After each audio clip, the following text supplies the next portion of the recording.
Hey, welcome to the Backyard Professor Responds videos. I'm going to share what I consider is the UFO conspiracy. I've been mulling this over now for quite a while, and I've got several video clips from several popular video YouTube channels, the informative ones, who give us hints about this. And so I don't have anything mine is more of a broad general outline because, quite frankly, there's something new and different happening in the world right now than used to be, even within my lifetime, just 40, 50, 60 years ago. And I'm trying to discover how come they're acting the way they're acting now with this UFO material as opposed to when I was a kid. And so I've been looking, and I'm going to share some stuff with you.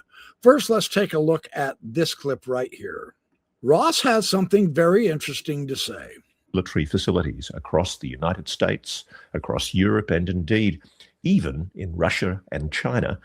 If these weird incursions are in fact NHI, as some speculate, is the NHI turning up the heat, trying to be more overt, making it clear that it's not going to put up with a degree of obfuscation by governments?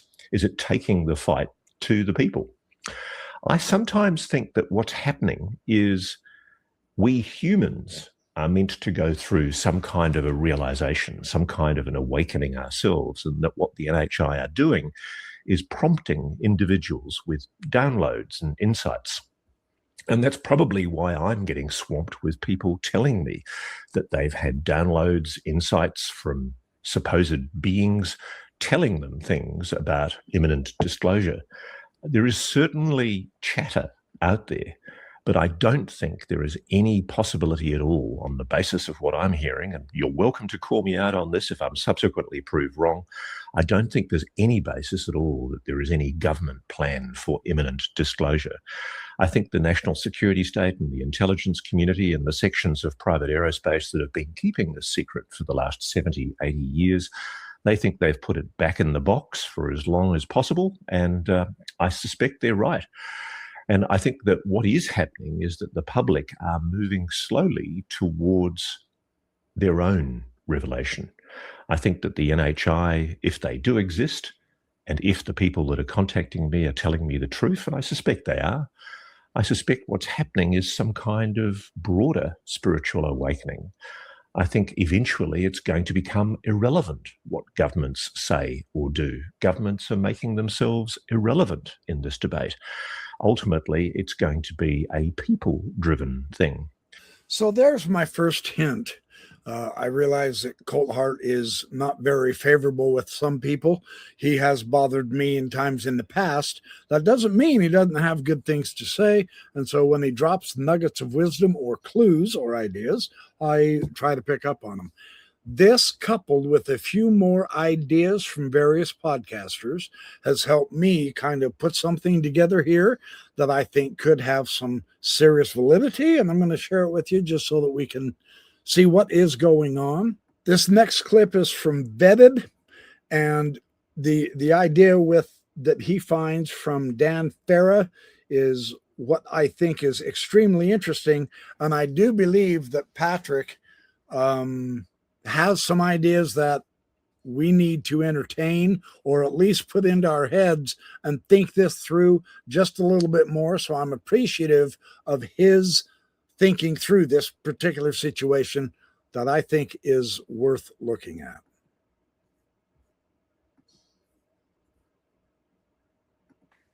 I think that what is really happening is probably scenarios that we can't even imagine. Yeah, that's right. I agree. You know, like we're looking at this all through our lens. Yeah, our lenses. Now, to be fair, I kind of agree with Dan here.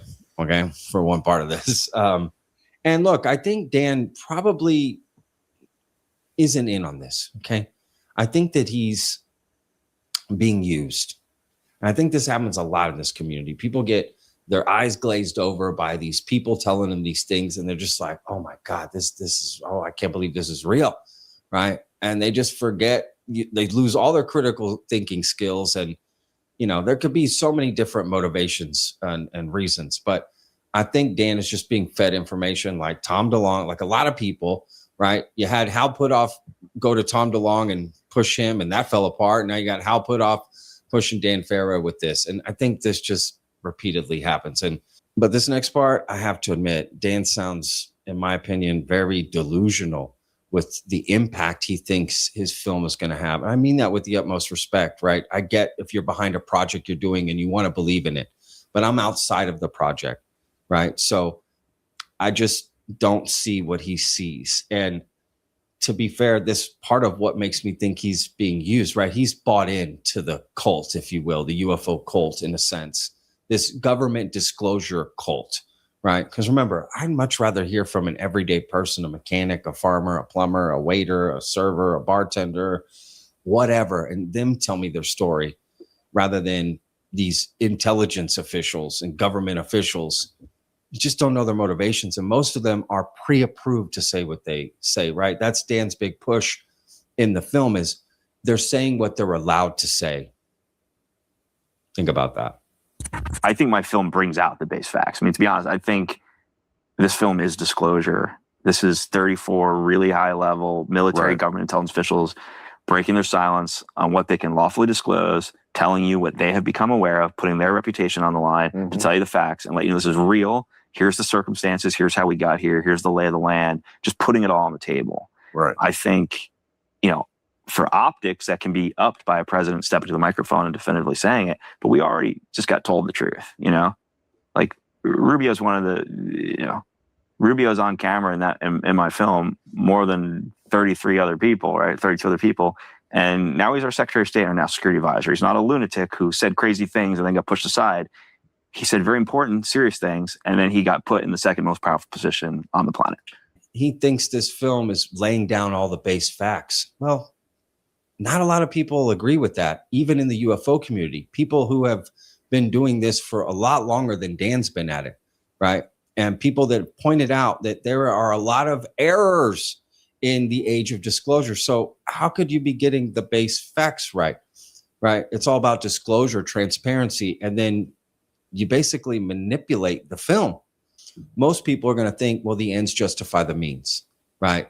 They got stuff wrong. It's pretty wrong, but it's getting people to talk about disclosure and UFOs, so we'll just let it slide. I'm not okay with that. I just think, what's the point? And that's what happens a lot in this community. You get fed BS, and it's like, well, but at least we're talking about UFOs, so it's okay. At least we're talking about disclosure, so it's okay. No, it's not okay. How are we going to get to the truth of, and find this needle if we keep adding to the haystack? Isn't the point to find out the truth? Isn't that what disclosure is all about? To get the truth, not to let's just enjoy the journey. What's the point of disclosure, right? That's why I gave up on government disclosure, because becomes the point. It's not about truth. It's just about, well, let's just keep talking about UFOs and remove the stigma. Now that's some powerful stuff. I think that's some of better reflections vetted by Patrick that I have ever seen in any of his videos. And I am in complete agreement with that. So yeah, and it was actually this particular video that kind of got me thinking, you know what? There are some changes that have gone on now that I think it's time to address. Now, I have touched upon this in previous videos, but I'm going to spell it out more with some clips from some other video content producers that I think kind of bring this all together. And so I want to keep sharing some of these because this is important. We have seen a change, and I'm beginning to think this change isn't good. In fact, I'm almost convinced, really, that it's not good at all. We're being led down a primrose path, and I object to it. Hal Puthoff has been connected to a lot of disinformation campaigns. I love the guy and his work, but he has been connected to disinformation campaigns with known disinformation. Think about what subjects? About disclosure. Like, you heard the name Richard Doty? Yes. Okay. So, I mean... Now, unfortunately, in this particular subject, Hal Puthoff is one of my heroes. He really did head a very powerful government agency on remote viewing. And there were some true and good, legitimate remote viewers, Ingo Swann, several others, that Joe McMoneagle, a lot of people, that Patrick Price, that were serious remote viewers, and they kept them employed for 20 years. I do have that interview that I will share clips from with Rogan and put off, but this information shocked me. I had no idea. And so I love AJ of the Why Files with Hecklefish. It's just another book. Yeah, there's always a book. There is. And now I'm beginning to understand why. And now I like books, see, and I think they are valuable. But this has gotten, we've lost our focus, just exactly like Patrick has said. They've convinced us, they've changed the narrative that we need to be talking about this subject, and that's adding to the haystack. And so I'll have more to say about that in a little later. Let's see this next clip. You know, so I mean, the disinformation agents are everywhere, and also, I mean, I think a lot of people don't even realize that they are disinformation agents. It just, you know, they get fed some bullshit from the government, and then they start talking about it, and they wrap their whole identity around it, and it becomes their identity. Well, I mean, we have Operation Mockingbird that really happened. We've got 400 people in major news networks that are just mouthpieces for intelligence. And you had journalists that were actually operatives. And their cover was just, I'm a journalist. You had journalists introducing politicians overseas, and you had journalists that were essentially bagmen for the agency overseas, or they would say, you can use my hotel room for that meeting. So that's not 100 years ago. That's 30 years ago.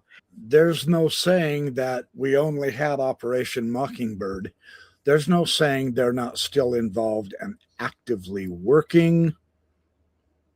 I'm telling you, I think this conspiracy goes pretty deep, and it's pretty broad, and it's making me just a little nervous. I agree. This is my interpretation. I'll be happy to be wrong, but I'm going to present what I'm studying and seeing and give you my connections, putting the dots together, and I'll explain why I think we need to now become a little bit more vigilant and extra careful, because I'm not sure if there's anybody left to trust in this entire UFO gimmick. I'm actually not kidding anymore. This is kind of spooky for me. Government have aircraft in its possession that they have not told us about. Here you go. In your previous book, in our previous book, you dropped a bombshell there out of the blue about how you, I presume, I don't think it says it's you, but it sounds like you informed high-level folks at DHS and a U.S. senator about a particular object, craft. It had no wings, no engine, no fuel tanks, no fuel, and that somehow we humans, U.S. government, had been able to get inside. I know that you've had to have been asked 100 times by other people, are you ever going to reveal more information? I guess you can't. Reveal a little bit more here. There was a second discussion with high-up House representatives, too. But I can't go into that because that provided some potential answers. How do you know it's a craft if it has no fuel tank? You didn't actually see it fly, or, I mean, are you convinced it is some sort of a craft, a machine? Yes. And by the way, Senator Reid asked the same question, and he was not the senator sitting in the room that I'm describing. No. There is true interest in getting research going and finding out as much as we can learn. Okay, we get to the heart of the matter here. Does a government have craft? He's saying it does. You've heard that it does.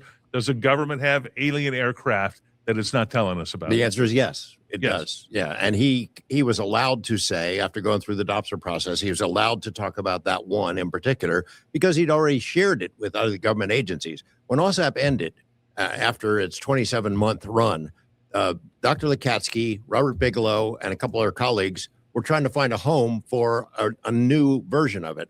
And they settled on DHS, the Department of Homeland Security, whose top science advisors were very much in favor of it, something called Kona Blue.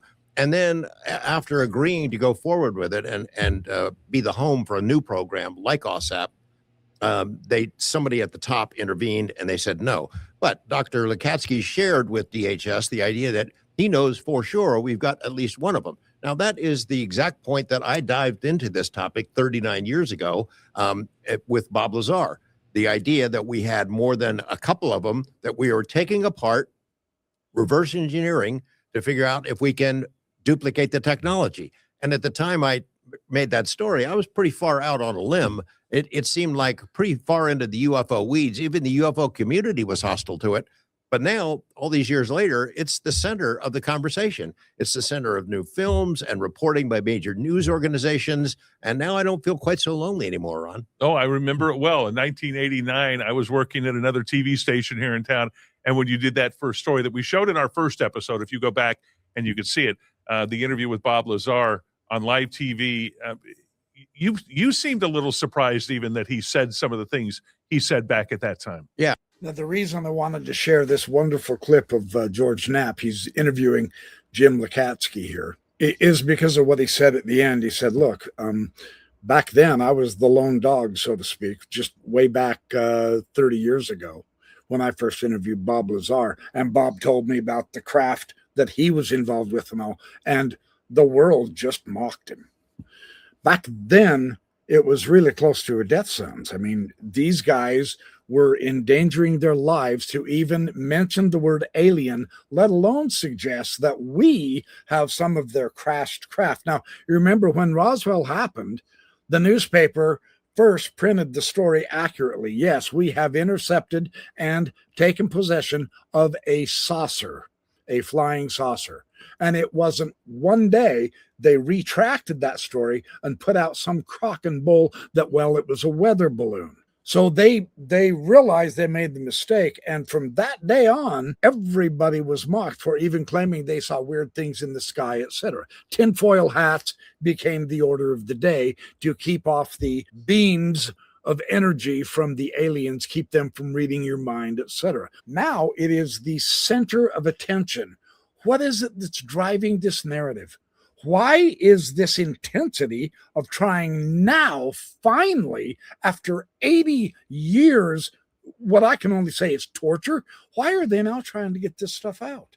That's what is bothering me. And they really are in a full court press. And Dan Farrow's book, his video, his documentary, The Age of Disclosure, they really tout this idea. They make they really put the emphasis out there that, look, we have 38 experts, 38 or 34, every one of them, top military generals, colonels, admirals, etc. We had huge, top, high-tiered colonels, generals, and Congress people. We had the government involved here. And you saw Dan Farrow say that this documentary is itself disclosure. You've had disclosure once you see this documentary. What they're telling you is the total truth. Time out.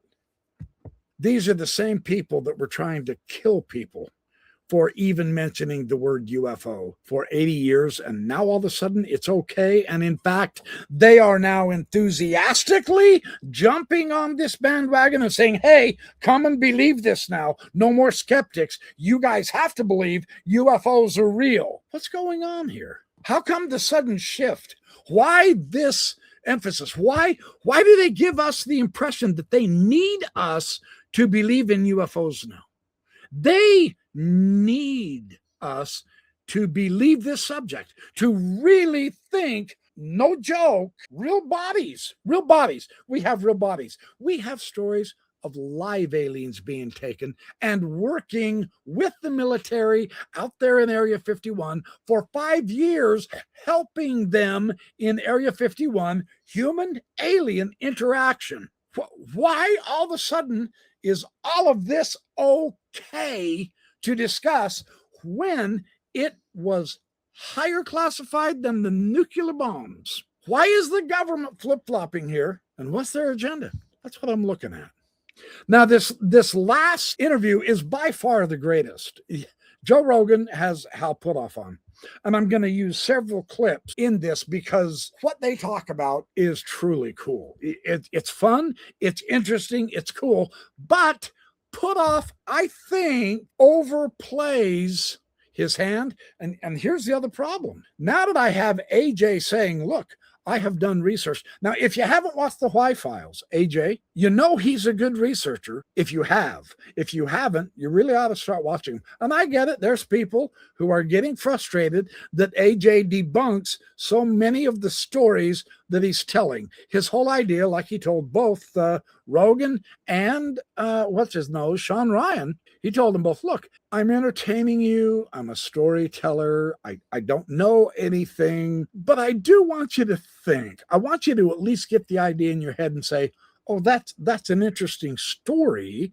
And the way he debunked it, maybe I shouldn't believe everything I hear. And I would add as a footnote to that, especially not on YouTube. And here I am making a YouTube video. So am I a disinformation agent? No, I'm not. I am literally like AJ, except that I'm nowhere nearly as talented and good, skilled, or good looking, nor do I have such a cool sidekick as Hecklefish. I don't know anything either. I'm trying to investigate, but my bottom line is truth and reality. What's real? That's all I want to know. Give me what's real. This last several clips with Hal Puthoff is extremely interesting now that AJ has shown that Hal Puthoff has been involved in disinformation. My sad and sincere suggestion I will present after the end of these clips with Puthoff or during the course, because I'm not overjoyed about coming to this conclusion, and it's a tentative conclusion. Look, all conclusions are tentative. We're dealing with science, reality, truth, physics, etc. So nothing is final. Unfortunately for me, this has taken a bad turn, and I would be remiss if I did not share that bad turn with you. Yes, I'm being flexible. So I know there's going to be people who accuse you. They say, well, wait a minute. 2 months ago, you were believing totally in the UFOs. And now you're not believing in the UFOs. And so why should we listen to anything you say? I'll tell you why you should listen to what I say. Because I am continuing to investigate. And I'm one of those stupid birds that when I see new evidence, I reassess what I think is happening, and I follow the evidence. I have had incomplete evidence up to this time. Now my evidence is showing me a different direction that perhaps I should be taking, and now I'm beginning to at least look at it. That's why, because I'm doing the critical thinking thing of follow the evidence.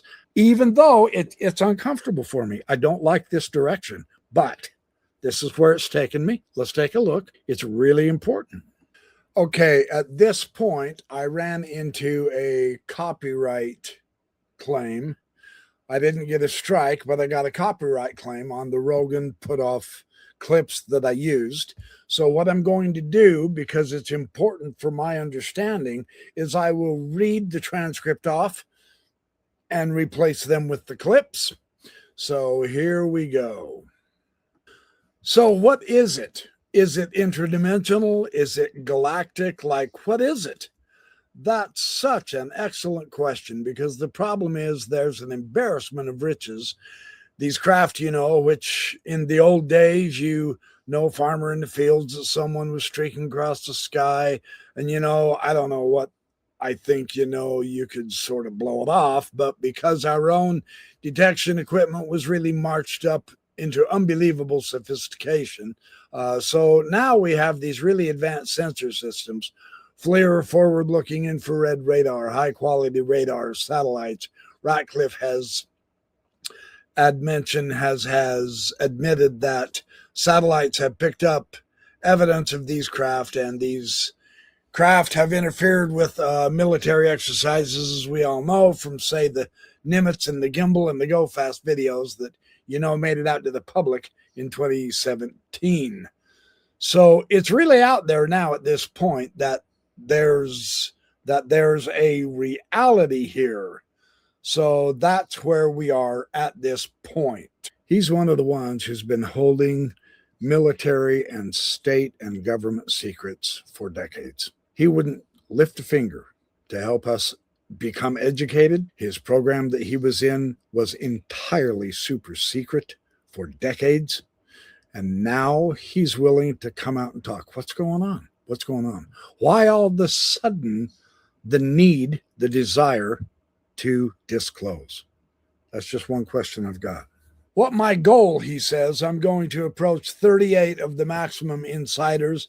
And by maximum insiders, I mean it includes people like Senator Rubio, of course, Secretary of State, Clapper, who's, you know, and I'm going to get all of you to collaborate on saying what your involvement was to agree and, you know, not say something and they ended up going to jail. And so then we'll put out maximum disclosure evidence all at one time in this film. And it'll include people coming forward like Jay Stratton, who is head of the UAP task force. He's been involved in this field for 16 years. By the way, he has a book about to come out also, which will really be disclosure. So anyway, we put this together. We won't talk about it along the way. And so 38 of us ended up being interviewed for the film, telling whatever role we felt we could. So in fact, when that film comes out, that's going to be disclosure on steroids. I think it's going to be the maximum. And when you saw the film, you know, so it's pretty revealing. It's very well done. Very well done. I want you to recognize something here that really caught my ear. His description of this documentary, The Age of Disclosure, is what he was talking about, is exactly the same description that Dan Farah gave to Joe Rogan just a month ago, before the documentary or just shortly after the documentary came out. Farah was interviewed by Rogan. This interview with Hal Puthoff was 8 months ago, and he is saying that this documentary is going to be the age of disclosure on steroids. This is it. If you want disclosure, watch this documentary. That's the same idea that Dan Farah shared with Joe Rogan months after this interview. Did they prime Dan Farah? You know, Patrick thinks he was being used.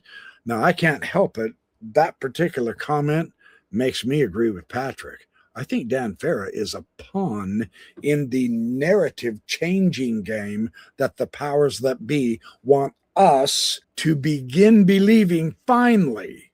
Instead of ridiculing us, now they have to convert us. And I'm not going to bite on this one. And that's where my conspiracy comes into play. First, I want to share a few more of these video clips with you because this was an excellent interview. But over and over and over again, I've caught things Puthoff is saying, or the way he's saying, or the way that he's not answering and deflecting questions that just kept raising my suspicion, and I can't help it. I'm afraid we're caught in a conspiracy here. I hope I'm wrong. I really do. Let's keep watching and I'll show you what I mean. Like I said, it's an embarrassment of riches. There's so much observation. You know, the idea that it may be a scout coming up from some other planet and checking us out and heading off or whatever. I mean, there's much more than that. Again, now they're trying to convince us about how much there is. And they have kind of bought into the story, if not magnified certain UFO stories and not others, that this is the situation now. Here's what the aliens have been doing all along, or they've been over here under the ocean, or they've come from space, and there is an embarrassment of riches, he says. He says it's happening all over the place. Why are they so anxious to convince us of the overabundance of UFOs now? That's making me suspicious, considering their past 80 years. In my opinion, this gets worse, meaning more educational, not worse.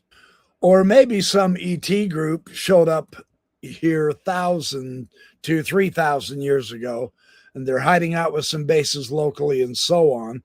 Of course, we have a fellow by the name of a professor by the name of Matthews who thinks that, well, maybe it's time travelers from the future coming back. And then there's the whole idea, since physicists like to talk about in additional dimensions, you know, maybe they come from another dimension. So anyway, then in my extraterrestrials paper, I listed everyone I can think of and say, you know, we should be exploring all of these. So at this point, I would say we know it's NHI, non-human intelligence, but it's not clear what the source is. Maybe at a higher level of classification than I had access to. Maybe it's known, but right now I'd say we don't know. We do have a suspicion. I guess my suspicion is that it's likely non-human intelligence from some other galaxy or far out of our own galaxy and have come here, but sometime back, and that there are stations here. My point in this clip is that Hal Puthoff is trying to explain every single known category and feature of the aliens. What type of civilization are we dealing with? Are they space aliens? Are they extraterrestrial? Are they ultra-terrestrial? Are they interdimensional? Do they come from the ocean? Do they come from our solar system? Do they come from our galaxy? Do they come from farther away in the universe? Who are these things? What are these things? What do they want? He is presenting now as a former government official that hid all of this most of his life because, of course, and helped keep the stigma going, ruining hundreds and thousands of lives that we'll never hear about. Now, all of a sudden, he's trying to become the hero by bringing all of this delicious, luscious information out so that we all can begin talking about this and sharing theories and ideas. And so, wow, we are in an exciting time. I myself have said that on my videos, and technically it's true, but why him? Why now? Why is he so interested in putting out as much exciting, dramatic, new, different, interesting, titillating information out there so that we can now all begin to talk about it? What is he doing here? Realizing that he could be a disinformation agent. One day, Pat Price, during the remote viewing program, came in the office. He said, I got bored last night, so I started looking around, and I decided to look at the Oval Office. And as I kind of did my way around the Oval Office, I realized there's something in the Oval Office that will harm him, and he will not get through his second term. And I'm thinking to myself, oh, my God, you know, I have to report that to a CI contract man, which I did. So they sent a team over and looking for, you know, hidden microwaves, hidden toxic substances. They didn't come up with anything, of course. We now know from history it was the tape recorder that did him in, and he couldn't make it through a second term because, so during this time, the Nixon administration, so interesting enough, when they reported that to, oh my God, that means Spiro Agnew will be president because he was the vice president, and says, no, he goes first. Now, it turned out that he did go first because of some money laundering scheme. So when I sit down and try to say, okay, what are the statistics of having somebody see that a president is going to make it through his next term and his vice president is not going to take over because he goes first? I mean, the odds of that. I mean, there's just no doubt that that means it's really something. Well, especially when you consider Nixon was one of the most popularly elected presidents ever. This is a story that Puthoff is talking about of one of his remote viewers in his entire cabinet of remote viewers. They had like 6 or 7 really, really good ones. I think it was Pat Price, but they said it back there and I tried to find it and I couldn't, but listen to the interview and you'll know. He is trying to demonstrate to Joe Rogan that remote viewing really works. This is a real thing because, of course, and he even says he himself was skeptical when it first started coming about of what he needed to do in gathering the remote viewers and testing people. Can you remote view? Can you remote view? And then picking out the good ones. And the ones that he did pick out, he says, were exceptionally good. Ingo Swann, Joe McMoneagle, Pat Price, these guys were really good. So the one remote viewer was bored with the typical standard, oh, you know, put a shape, a block, some kind of a square or a circle, maybe a ball or whatever, in the next room, and then remote view that room and tell us what the shape is. One of the remote viewers got bored with that, and he said, so I decided to remote view the White House. And there's something in the Oval Office that's going to hurt our president of the United States. He saw something that's going to happen in the future, and so they went and checked it out, and that's his story. I just want to put a pin in that one for right at the moment, because this is part of an overall discussion on remote viewing that dawned on me while I was listening to this. I think what he did here, Hal Puthoff, he's giving us fantastic information. The accuracy and the astonishing capability of the remote viewers here is made to seem to be seriously breathtaking, and it is, but that leads to an absolute devastating contradiction. And that's why I'm making this video, because of that contradiction. And so let's keep going. I want to share this next clip. He has all kinds of stuff like this in this one. That is incredible.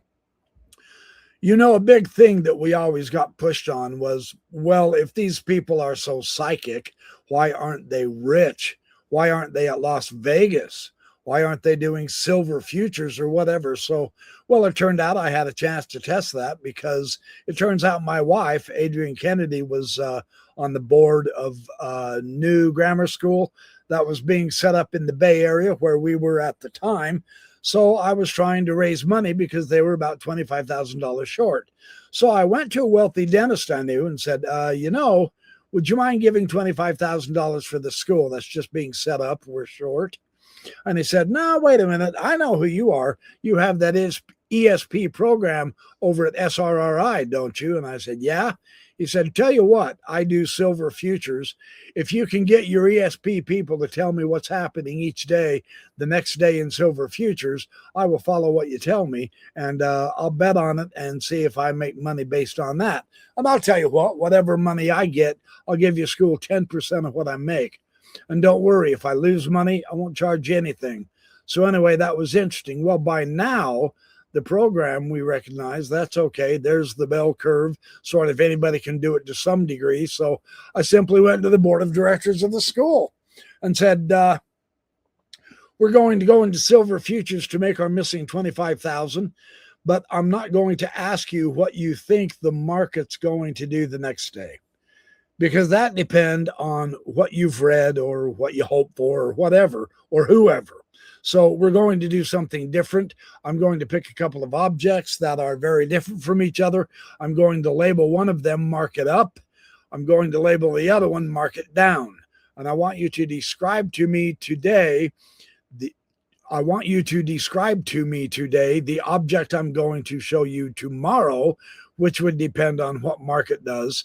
So, okay. And for a crash course, I gave them this shortened version of how, don't try to imagine it, just try to get it's a visceral thing. How do you feel about it? What is the sort of texture of it, and so on. And then he pulls it up for him. It's a wooden figure and a tape measurer. So on a given day, I have two objects. Of course, they're different as they can be in case you get a lousy description or whatever. So on a given day, that's a couple of objects I picked out. I labeled the one to myself. I labeled the one on the left, mark it up, and on the right, mark it down. But they have no idea my objects are, right? So the next day, you get the following slide. That's the last slide. Do you have the following slide? So yeah. 7 viewers on this particular day. 5 of them didn't turn out much, but one of the viewers said, I've got something all squirreled up in a can, all wound around, and I hear the words 1, 2, 3 said rhythmically. So yeah, the second guy, same thing, and cans all do something all around it. So that's what I go with. Anyway, to make a long story short, 30 days in the market, we made $260,000 for the investor. We got our 10%, which is $26,000. So you got a bit of a bonus there for the school. Joe Rogan asks him, why didn't you guys keep going and get rich? Well, I know everybody asks me that. The truth of the matter is, it was almost a 24-hour a day job to do this. And meanwhile, we're back at the lab training Army intelligence, remote viewers, how to remote view. So clearly that wasn't your ambition.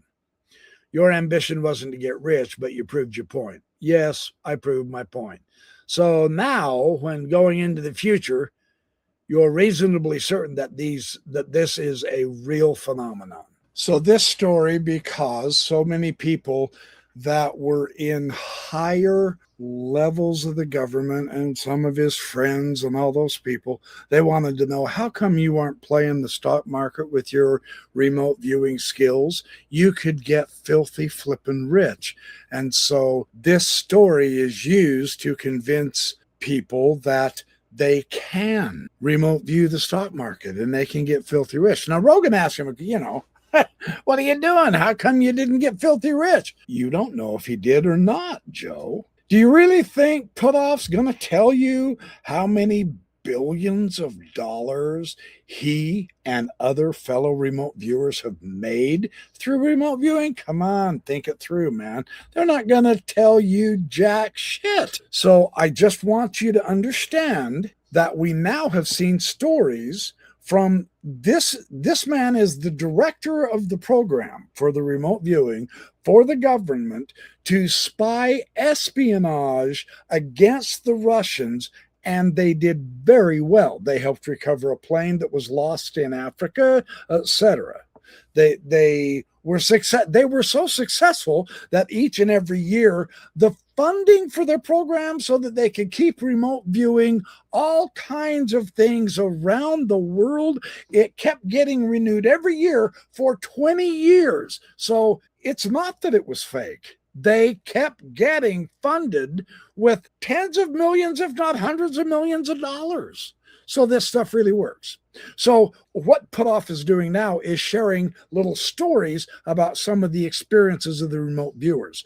One remote viewer can go look inside the White House and see something in the future that's going to affect the president. My question is, why can't they remote view the secret government, the black ops, the ones who are taking trillions of we Americans' tax dollars illegally out of Congress without any congressional oversight whatsoever?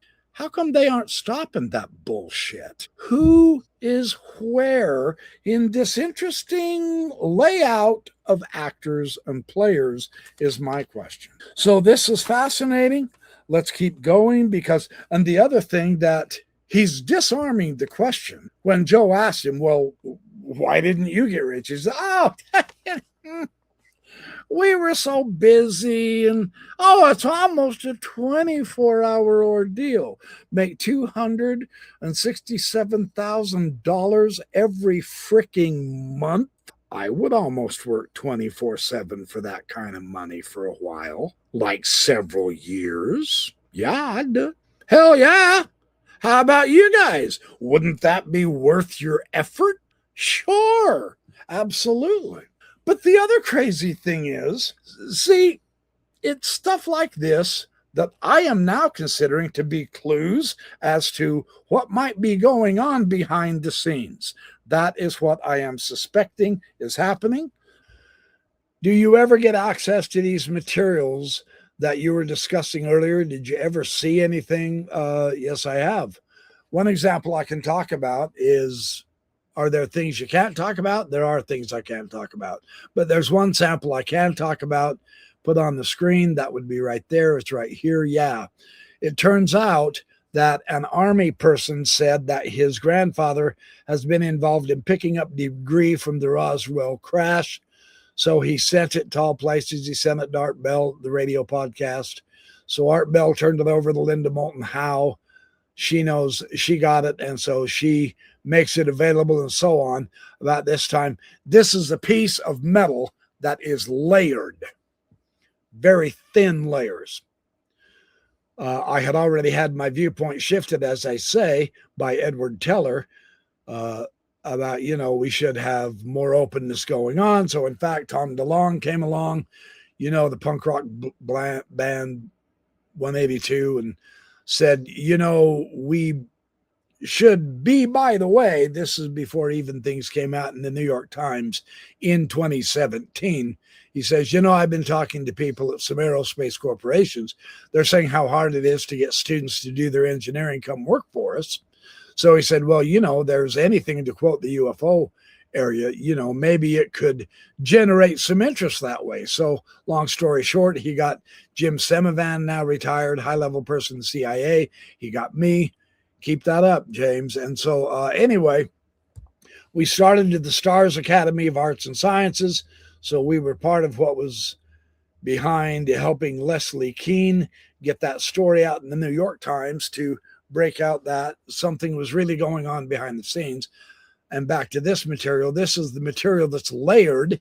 She had came up with this material. How big is that we're looking at? Joe asked him. It's about 4 inches, something like that. So pretty big. It's got all these layers. So on the other hand, you can say, well, this is just a guy sending in some stuff. No, there's no chain of custody, right? Well, you don't know if he's a fraud making it up or whatever. But anyway, it turns out those are layers of titanium and bismuth.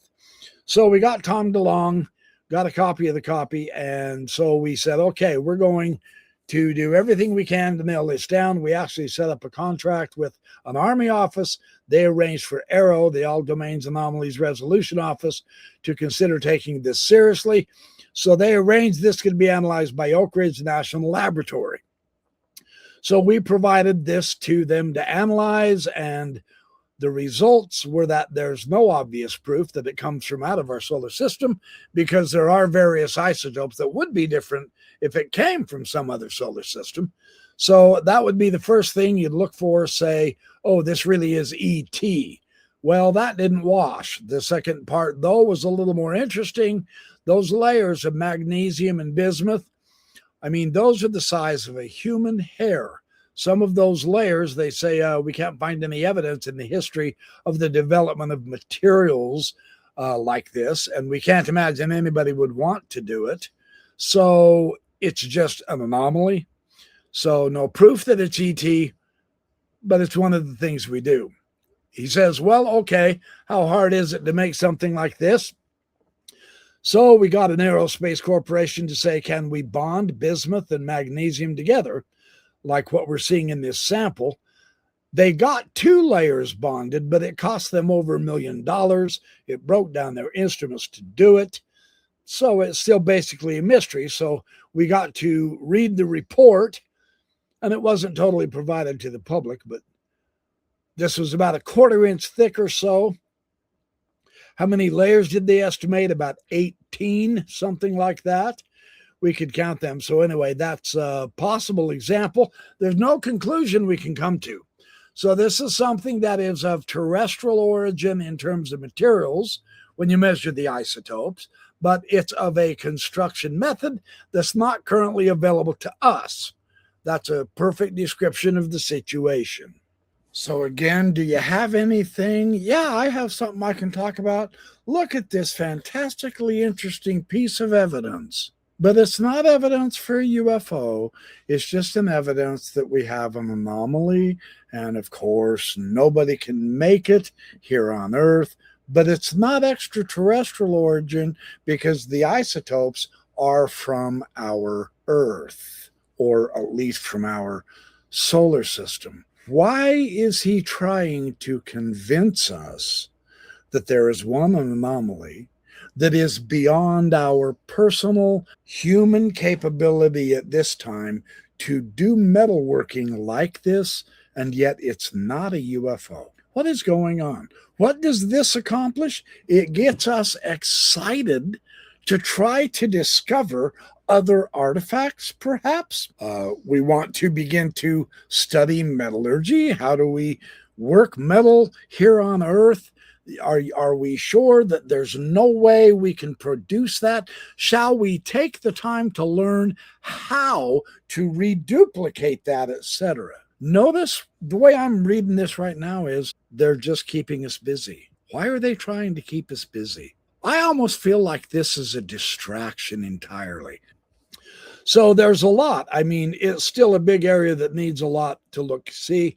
And interestingly enough, even though this has been a tinfoil hat crowd kind of thing up until around 2017, when that New York Times story came out, suddenly that really made a difference, because the people that were coming on board that there's something real here were the people like Senator Harry Reid, other senators, and so on. So that sort of broke open that, okay, so there really is something here.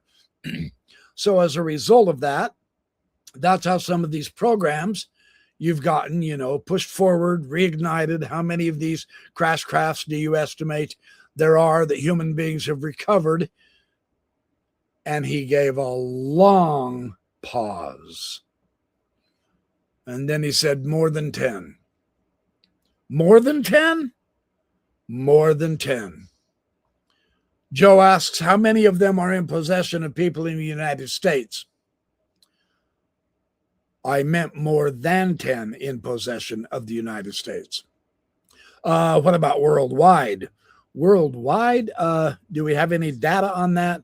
We have data, but it's classified. There's no way to really talk about it. But so there's more, though. You could safely say it's not just the ones in the United States, not just the ones in the United States. And these, are they equally distributed? I actually don't know for sure in terms of data. I mean, we have our best data, of course, in our own retrievals, but more than 10 retrieved in the United States. More than 10 retrieved. So we have more than 10. Are they all around the world? Are they outside of the world? Well, I can't tell you that. It's classified. But it's not classified to say that the United States has more than 10 crashed alien vehicles anyway. And what does that really tell us anyway? More than 10? Is it? I am going to follow the lead of Patrick of Vetted here, because I think he makes a superb point here. Is it more than 10 but less than 20? See, more than 10 really isn't much of an answer, other than it's agreeing, yeah, we've got a few craft. Could that be disinformation? Is it more than 10 but less than 20? That gives us a better view. Is it more than 10 and less than 100? Now that would expand it enormously. Is it more than 10 and less than 1,000? Why is it so secret to know how many of these craft we actually have? Why is that such a big deal? So he's giving me the impression that he's not going to tell us the truth here. He's giving an answer which all we can do is say, essentially, all this really means, you guys, is that, well, yeah, we have some UFOs. Well, how many? Because more than 10 is an entirely different question than if he said, well, we have about 1,500 of them. Do you feel the difference there? So his answer is a non-answer in so many more ways than it is an answer that it puts a red flag out, in my opinion. And this other idea of it was a tinfoil hat thing until 2017. And notice, he said earlier in the podcast, I'm one of them with our team that helped Keene get that 2017 New York Times article out about Lou Elizondo, and it broke the whole thing open. This is a planning. This is on a schedule. And it had to start in 2017, because now all of a sudden we have cooperation behind the lines of different departments. You know, Lou said he was in ATIP. Chris Mellon was in on this, trying to convince Lou, according to Lou's book, Imminent. He was trying to help figure out a way, well, how can we get you out in the public sector? And then, of course, before that, you had to break the story. You had to make sure the story was going to be able to be broke. And now all of a sudden, these remote viewing guys are also helping Keene get this. This is a planned event as a partial rollout in 2017. Why? Why all of a sudden the extra energy, the extra money, the extra excitement and enthusiasm for breaking this story out now? Are they trying to keep us from discovering what China and Russia really have weapons-wise because it would scare the absolute shit out of us? Or are they doing a sleight of hand to make us distracted with the UFO story so that we don't notice something else that they're doing, that if we were to pay attention somewhere else, instead of all the UFO stuff, these almost evidences of metals that really aren't alien, but they're interesting. What's going on here? This is getting me more and more suspicious as I look at this, and I will explain why. Because this is vague and therefore it's suspicious, but it gets worse. What is your take on Bob Lazar? Well, we looked into the Bob Lazar story, and but only, from a certain relatively superficial level. Looked at, we found out what his clearance levels supposedly were and so on, which came back saying it was not high enough to be doing what he says he was doing. On the other hand, it may just simply be, it was better than that, but we don't have the access to see that. So when I hear his physics description, it's a puzzle.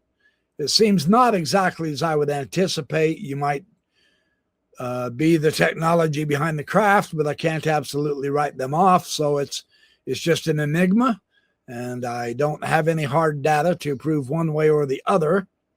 So it's, I know you've been talking to them, and it's a fascinating puzzle. It is a fascinating puzzle because that would be the place, S4 would be the right place where they would do that kind of work. So we superficially checked into Bob Lazar because there wasn't much with this.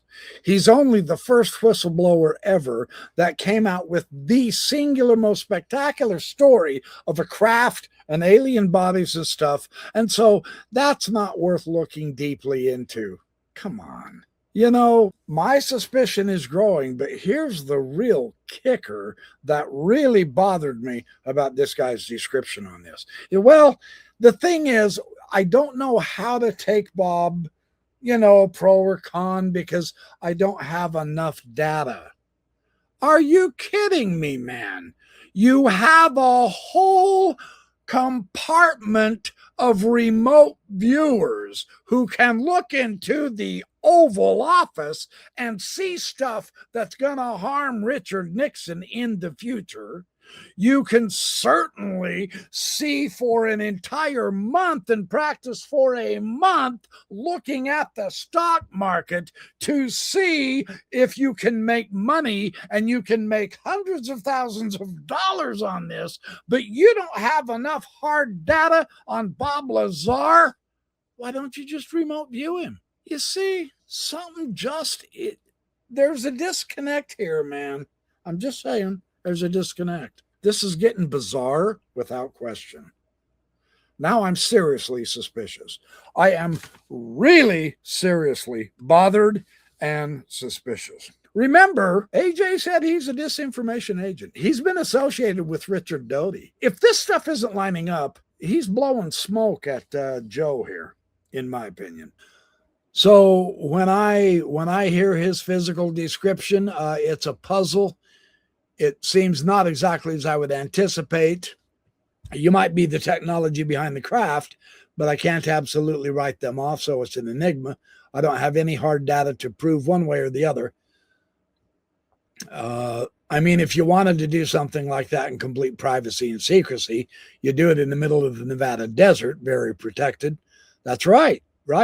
Outside of Area 51. So even when people that have high clearances go and say, well, tell me about this, what's behind this? Who knows if it's a special access program, an SAP? It might be, say, no, we're going to tell you that.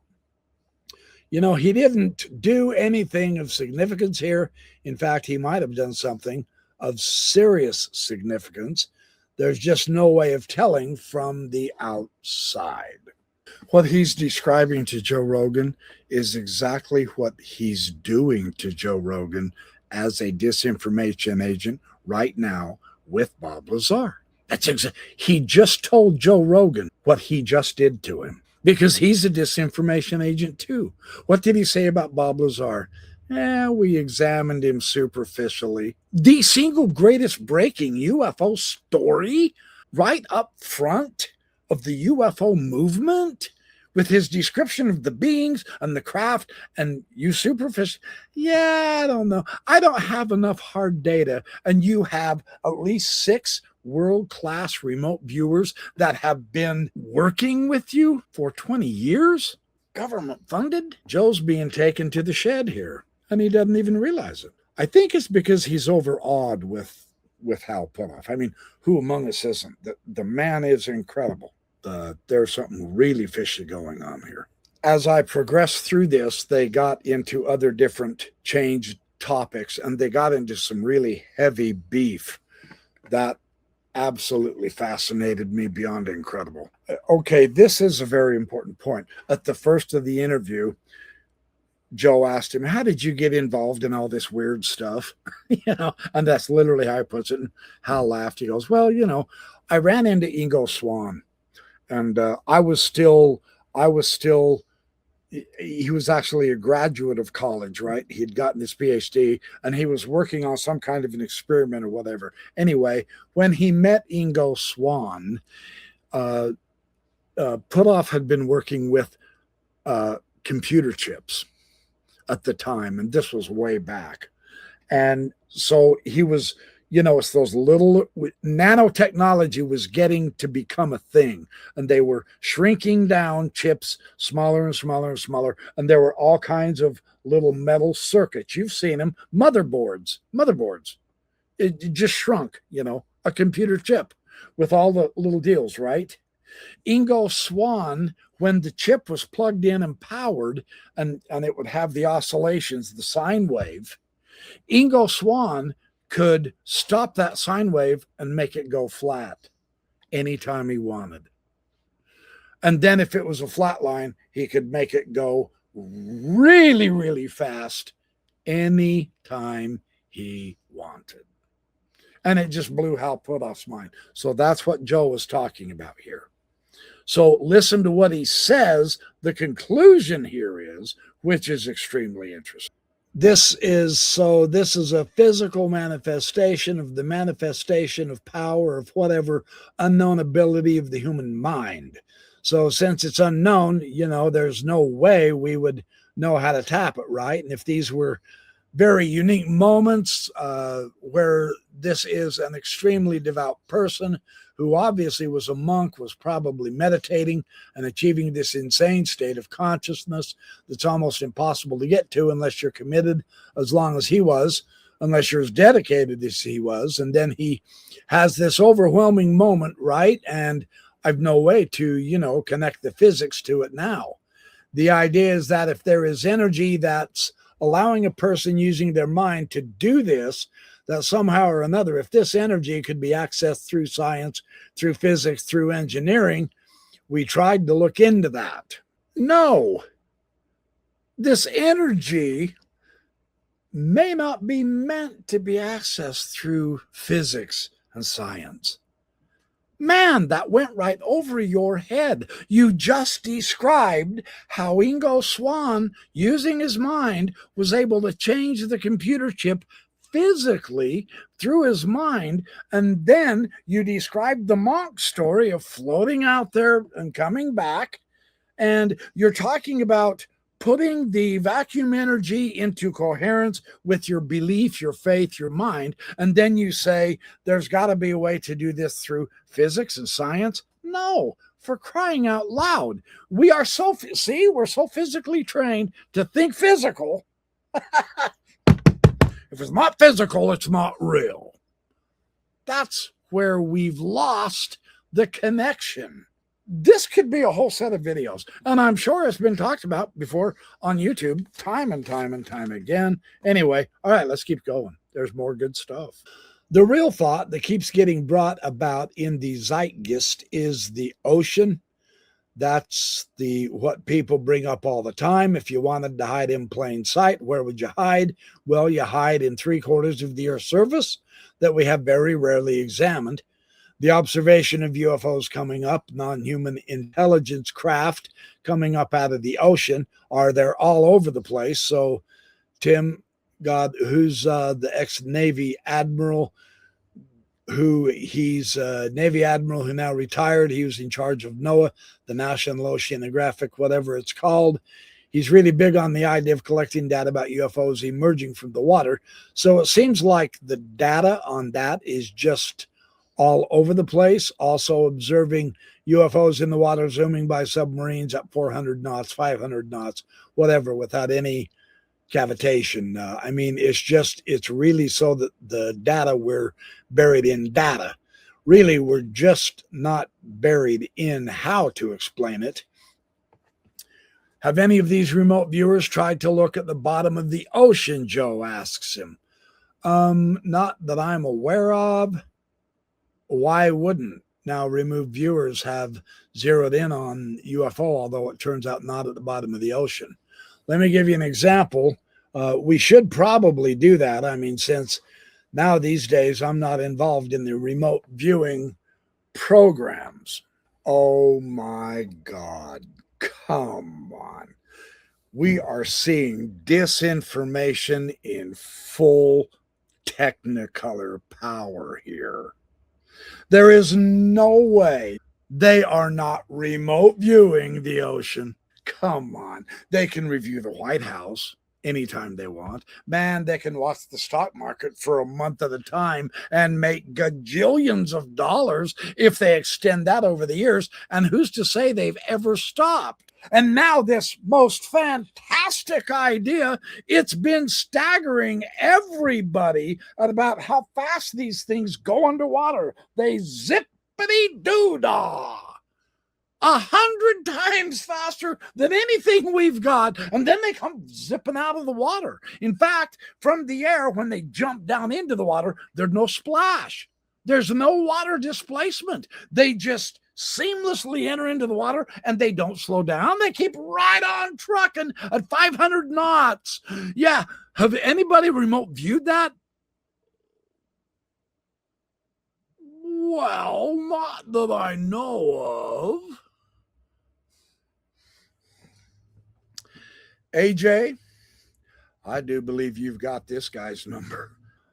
Not that I'm aware of. Why wouldn't now remote viewers have zeroed in on the UFOs through, although it turns out not at the bottom of the ocean? Let me give you an example. We should probably do that. So we probably should do that. And yeah, we might get around to it when we can. But here, let me tell you about something else that they've been remote viewing. What a beautiful deflection of the question in order to snow Joe Rogan. Yeah.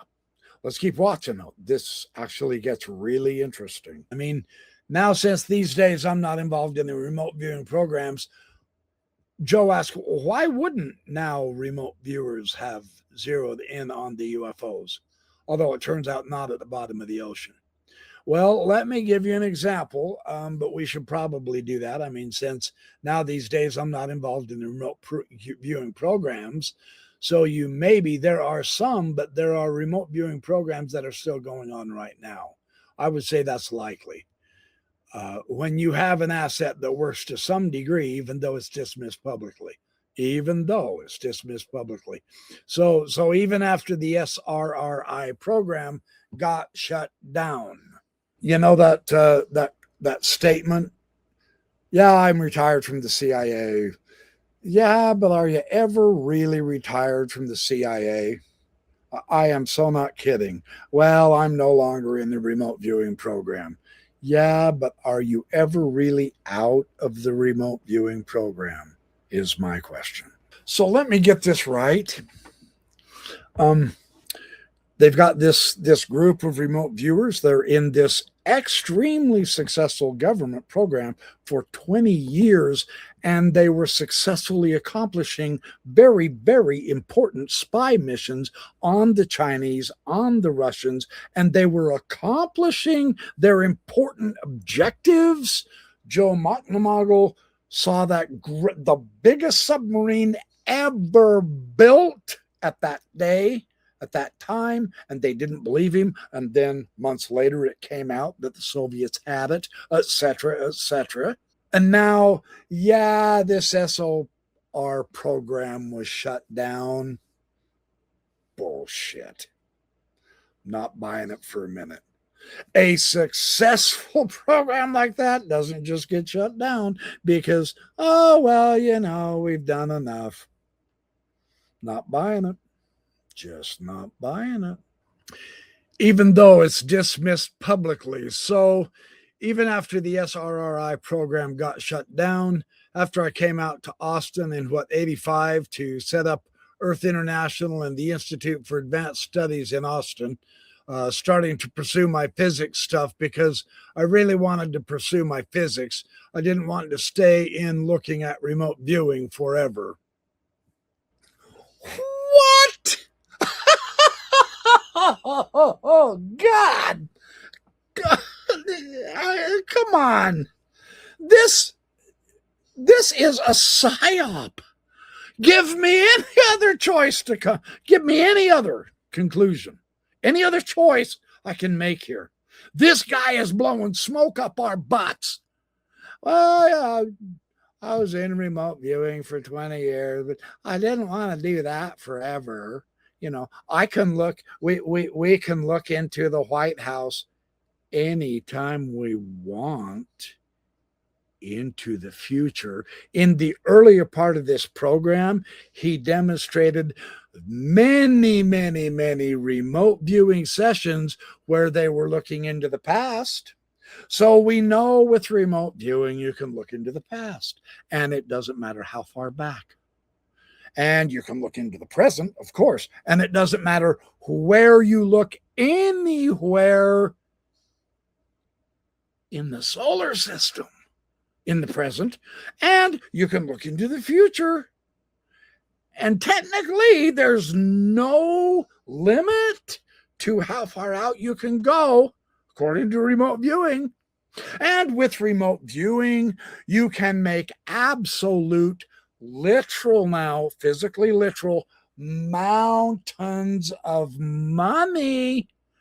And you can learn anything and everything you want. But yeah, I got tired of it, and so I thought I'd go back to my physics.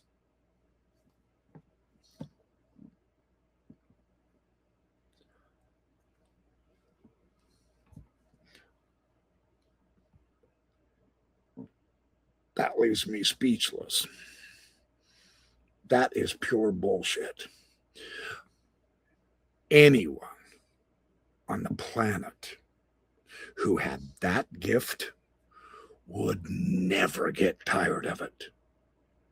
You could literally know all of the mysteries, not only of the past, but what's happening right now, anywhere you wanted, and into the future. Anywhere, again, anywhere you wanted, and as far out as you wanted, theoretically. But yeah, I would get tired of that. Well, I could become a trillionaire. Now there's no evidence that he hasn't ever stopped remote viewing the stock market, and there's no evidence that they haven't actually stocked trillions and trillions of dollars up somewhere in some kind of in a secret account. If they just did that one time, I can't believe the dentist didn't ask for more or blackmail him into giving him more. That's what shocks me. That there is something so fishy about that story. I just can't buy it. Something is not lining up here. And now to see him so, blasé, nonchalantly, he's playing it down. He's a disinformation agent, man. You can't believe this. Wow. Yes, I did it for 20 years, but there's more to life than just mere remote viewing. I just, come on. I don't buy it. I really don't buy it. We are seeing how disinformation works. Wow. No way. Had materials from crashes in their basement. They couldn't even bring them up to the top floor for their own scientists to look at because it was so compartmentalized. And so that was part of the deal where we said, okay, we'll give them to us, and then we'll come into the front door and give them to your scientists. And we won't say it came from your basement, and we won't say what it had to do with. And, you know, maybe that would work, but that got shut down. So it was so compartmentalized. So compartmentalization is really a death now on much of this stuff. As I say, as I go back to my Teller story, more collaboration. Even though there are faults that can happen and material can leak out and information can leak out, and that might help an adversary, still, I think more openness would be, it would be a better. Okay, so now having the suspicion, and I don't have any evidence, and I'm not accusing him of it, even though he's sure acting like it. I personally don't have any proof that Hal Puthoff is a disinformation agent, but he's sure acting like it right here. And it dawned on me while I was listening to this part, is compartmentalization also part of the disinformation? Because look at what it accomplishes. If you keep telling people, well, it's compartmentalization, and the problem is, now at first it did happen that way. Bob Lazar talked about it. He was tasked with making a propulsion system. But when they gave him a certain part to look at and work on and figure out, and he couldn't consult the other scientists, he was complaining pretty hard about that. That's not how science works. Now, here they are. What is Los Alamos? What is Area 51? It's absolutely nothing but scientists, and they know how science works. So we're asked to believe that for the next 50 or 60, 70 years, these guys compartmentalize things so tightly that nobody could literally communicate with anybody else, and no progress was made for 60 years. I don't buy it. So my next think was, okay, so if compartmentalization is disinformation, and they really did get together and they were actually able to compare and cross-reference and check and be able to make stuff work. Here's a piece, here's a piece, here's a piece. There's 3,000 more different pieces. If we assemble them all this together, blam, all of a sudden we've got a jet engine that actually becomes anti-gravity because we work this out. We have something now that will rise 80,000 feet in 1 second, etc. Because here's the crazy thing, you guys. Ross Coulthart said his very secret government and military sources confirmed to him that the Tic Tac is Lockheed Martin tech. And Zabel got rid of Coulthart after that. You remember his response when Coulthart came flat out. I just put this on a couple of videos ago, and he said, I have absolute proof that the Tic Tacs are Lockheed Tech. Well, okay. It blew Zabel's mind that Coulthart would say that publicly, and that it was so against the hope that we have a UFO here. So what is going on? How come we keep getting all these contradictions? All of these really ridiculous excuses and reasons for why something either did happen or didn't happen. The stories aren't matching, man. None of this makes sense. Now, it doesn't matter whether you believe Coulthart or not. Now it's out in the open. Well, this is actually human tech. If nothing else, that muddies the water and it downplays the Tic Tac's capability as a UFO. What's that going to tell our enemies now? See, for the first 60, 70 years, it was so top secret, they killed you. They killed you. They got rid of you. They smashed your character. They destroyed your capability of making any money. They completely destroyed your reputation. They made it so life sucked to be you. If you even leaked one small word, if you even said certain words, it's over. You're done. And now all of a sudden, they are so anxious to get this UFO information in our head so that we are all talking about it and conversing about it and making a gajillion YouTube videos about it. Oh, hey, are these reptilians or are they the tall whites? Well, let's see. Are these interdimensional beings? Is this, are they angels or demons? You know, we're arguing for years over this. And then all of a sudden, our enemies who think it's all UFO are given a hint. Oh, damn. America has that technology? Holy crap. Or do they? Is a journalist, Ross Coulthart, also one of the disinformation agents? Because that's been done for decades. Is he part of the problem? He's certainly well liked. He's really popular. But how do we know? Where do we look for the truth? No. And AJ is right too. I believe it was on Joe Rogan. It was either on Joe Rogan or Ryan or Sean Ryan.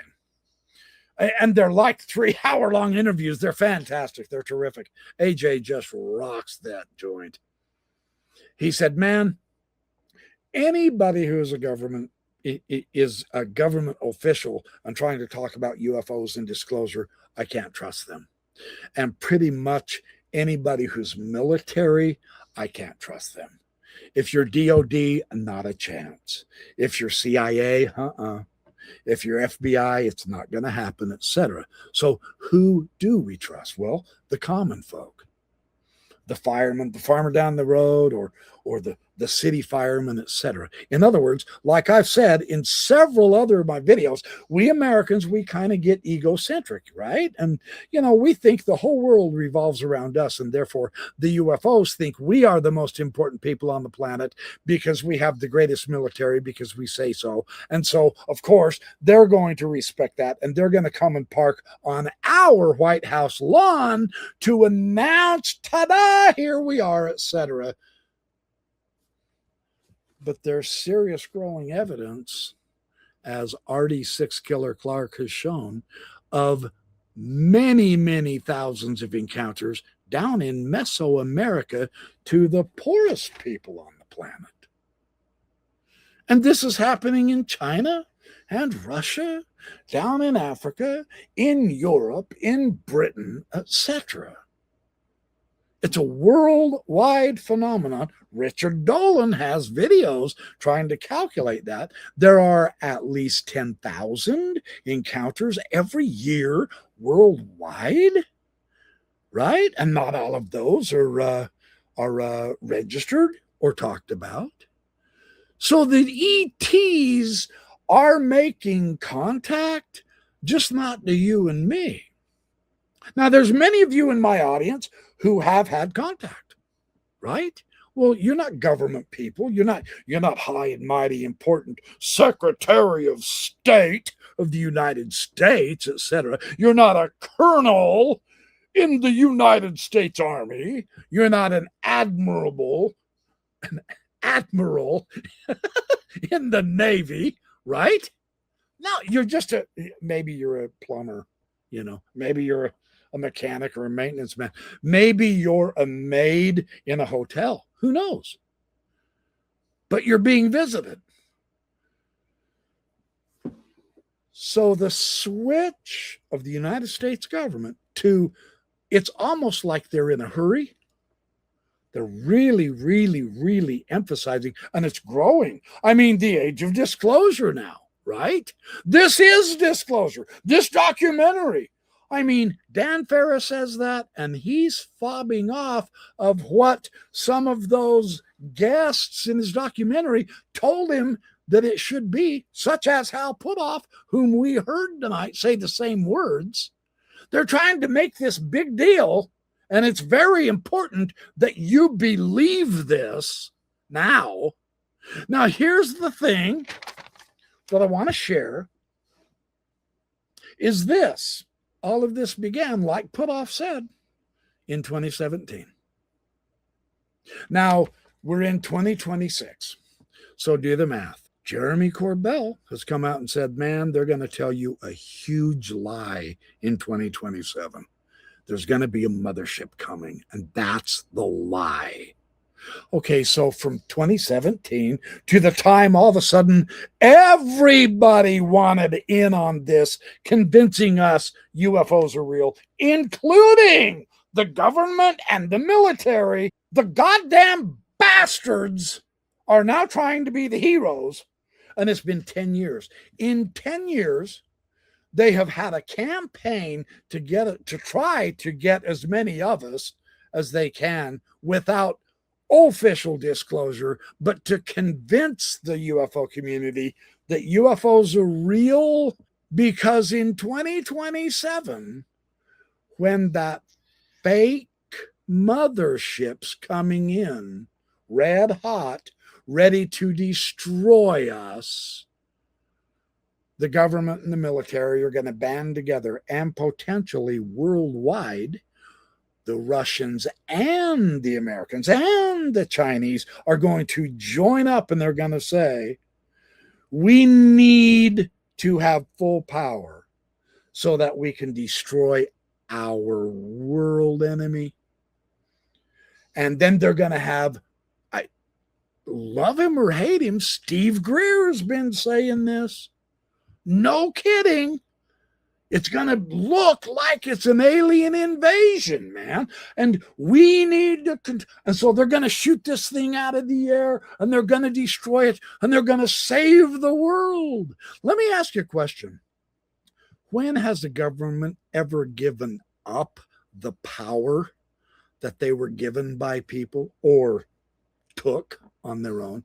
When have they ever given it back and settled back down into a nice cooperative fellowship?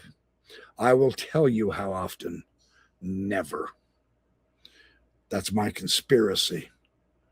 We have a completely changed narrative without doubt. Now everybody wants to get in a documentary and say it's real. It's true. It's real. We have the ships, we have the bodies, we are creating the UFOs. I mean, they're telling everything that they used to kill you for.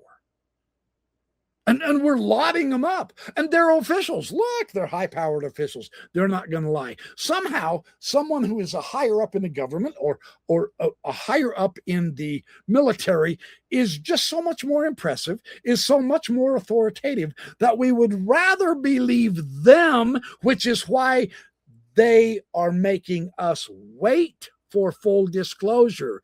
It's not going to come by the government. It's going to come by the ETs to these people, to the Joe, Dick, and Harrys of society. They're going to come to the nobodies. And that might be well who they decide to save when they come in here and take over our world. Because who are the dumbasses shooting missiles at the ETs, trying to kill them and shoot them down? These people? Crap, my gun can't even shoot that high.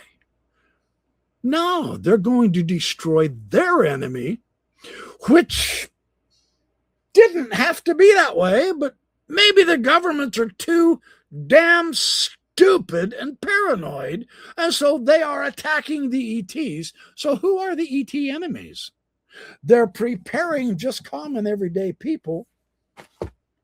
What's going to happen in 2026, this year, if Chris Bledsoe's idea is accurate?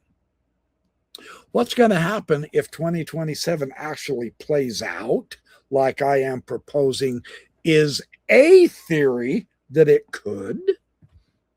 Are we being enslaved, literally, by a fake news forced UFO invasion in 2027?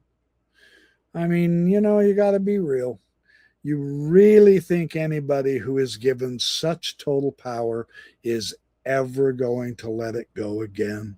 I don't. Neither should you. So that's my that's a conspiracy theory. I can think of a few others. Now, I'm vacillating on this. I'm not saying this is the final answer. I'm not even saying I'm right. I'm not even saying you have to believe this because this is really powerful and true evidence. I don't know. All of this is bits and pieces, just like everyone else is showing us just bits and pieces, including our own military and our own government people and our own UFO friends, because we don't have complete knowledge. That's all we can do is take bits and pieces and try to connect some dots. And that's what I'm trying to do here tonight. So thanks for watching The Backyard Professor Responds. Hit the like and subscribe button. Hit that bell so that you can get notified when I put down another video. And I'll catch up with you when I find more information, which is pretty much every day. Appreciate all of you. I hope you guys have a fantastic evening.